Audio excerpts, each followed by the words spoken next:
শেখ হাসিনা তার সাক্ষাৎকারে বলেছেন যে তাকে ১৯ বার হত্যার চেষ্টা করা হয়েছে। ২০০৪ সালের ২১ আগস্ট গ্রেনেড হামলা করে দলকে ধ্বংস করার ষড়যন্ত্র হয়েছে, কিন্তু থামানো যায়নি। সৃষ্টিকর্তা যেহেতু তাকে বাঁচিয়ে রেখেছেন, তিনি দ্রুতই বাংলাদেশের মাটিতে ফিরবেন, মাথা উঁচু করে দেশে গণতান্ত্রিক পরিবেশ ফেরানোর গর্ব নিয়েই ফিরবেন। শেখ হাসিনার এই গর্বকে আপনি কীভাবে দেখেন? এটা একটা জোকের মতো কথাবার্তাটা, সত্যি কথা। মানে যে কী লেভেলের, মানে আসলে এটা আমি বলবো না ওভার কনফিডেন্সও না, আসলে অনেকটুকু মানসিক বিকারগ্রস্ততার লক্ষণ। যে আমি বাংলাদেশের ২০ কোটি মানুষকে যদি একদম মনে করি যে তারা বোকা গর্ধব, তারপরেও তো বোকাও তো সে জানে সে কে তাকে মেরেছে, ব্যথাটা সে কোথায় পেয়েছে। তো এই যে এই ধরনের কথাবার্তা বলে আসলে অনুশোচনা তো বিন্দুমাত্র দেখি না ওনাদের।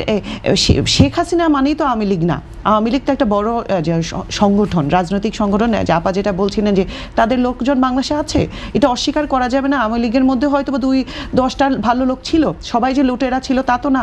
তো তারা কি পরিমাণ বিস্মিত হয়েছে যখন দেখলো যে তাদের নেত্রী এভাবে পালিয়ে গেল।